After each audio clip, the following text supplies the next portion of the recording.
secrets close or waiting for the other to trip close. Actually, Ma, we're doing okay, Mona said, surprising even herself.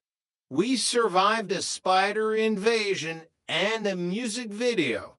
I think we can handle a chicken piccata. Big Dee leaned forward, her pearls clinking. It's so heartwarming.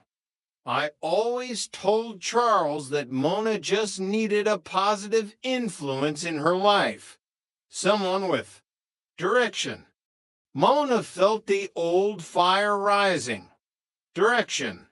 I have a career in A and R, Big DD. I discover talent. I don't just study how to sue people for it. The tension snapped like a dry twig. The mothers began a rapid-fire exchange of insults disguised as compliments. Charles looked at his watch. Mona looked across the table at DD. Usually, this was where they would pick sides and join the fray. But this time, DD caught Mona's eye and rolled hers. It was a silent signal of solidarity. You know what? Mona announced, standing up. DD and I have a thing, an apartment thing. We need to go check on the skylights.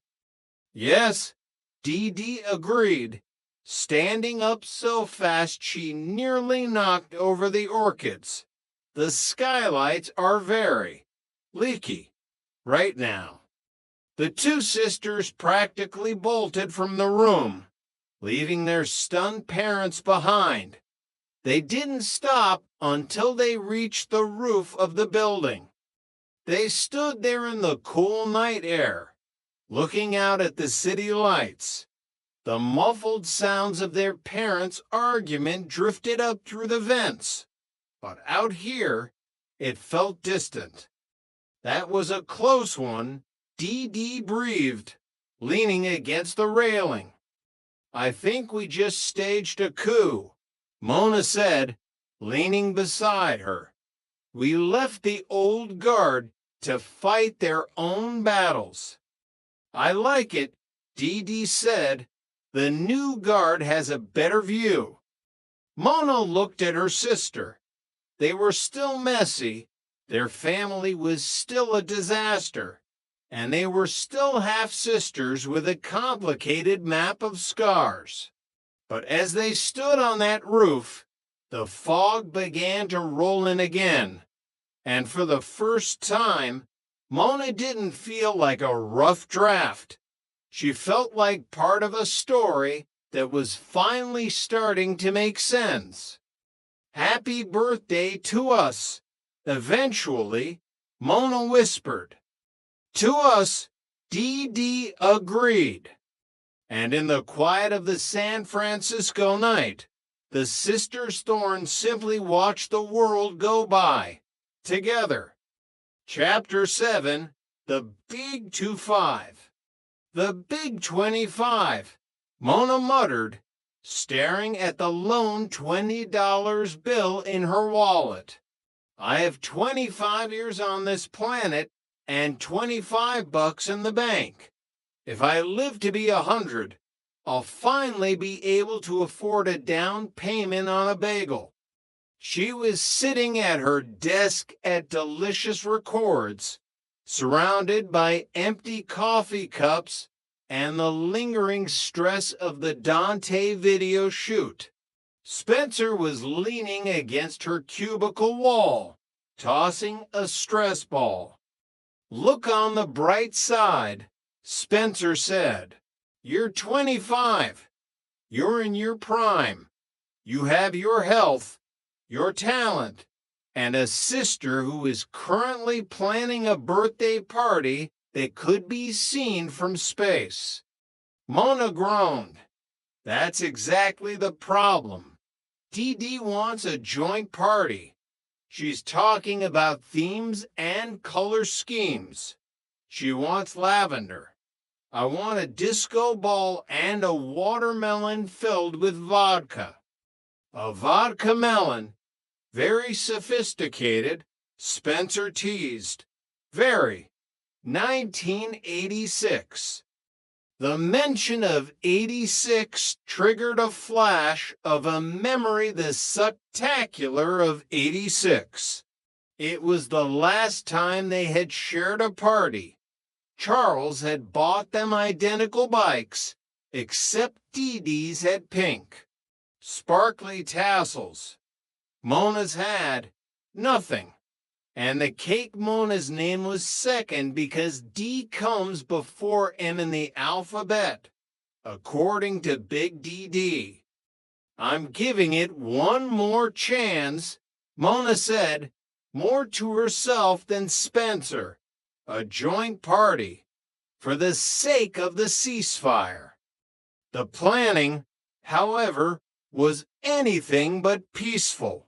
DD's three theme representing their birth 3 years, 3 days, and 3 hours apart was a logistical nightmare of lavender streamers and apricot-filled cake.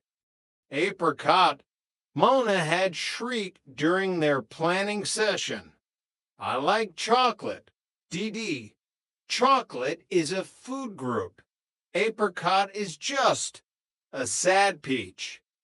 Apricot is sophisticated, DD countered, and it matches the periwinkle napkins. By the time the night of the party arrived, the building was transformed. Lavender hues illuminated the lobby, and the smell of expensive catering wafted through the halls.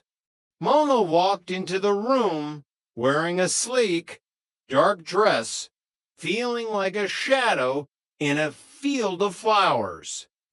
Happy birthday, big sister, DD cried, looking like a princess in a violet gown. The party was a blur of people from both their world's DD's law school friends and Mona's industry contacts. Even Danny's international hand model made an appearance. But the real drama started when the mothers arrived. Phyllis and Big DD were like to radioactive isotopes stable on their own, but explosive when brought together. I see you brought your own lunch, Big DD whispered to Phyllis, glancing at her vintage clutch. And I see you brought your own cat, Phyllis replied, looking at Big DD's fluffy stole. I hope it doesn't shed on the periwinkle napkins. The tension peaked during the cake ceremony, as the two-tiered, apricot and chocolate monstrosity was wheeled out. The argument about the past flared up again. I was there, you know, Phyllis announced to the room, her voice carrying over the music. 27 hours of excruciating labor.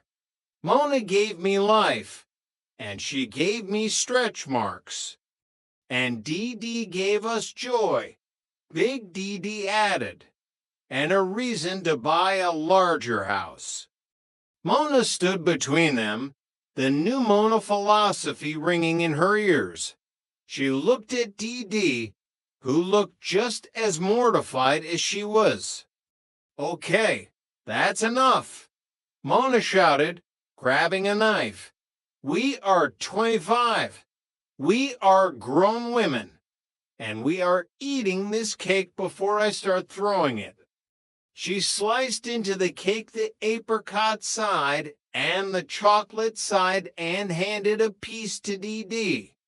They ate in silence as their parents continued to bicker in the background. Is it as bad as 86? DD whispered. Mona swallowed a bite of chocolate. No. The cake is better, and the tassels are missing. I could get you some for your car, DD joked. Don't you dare. Chapter 8, The New Mona.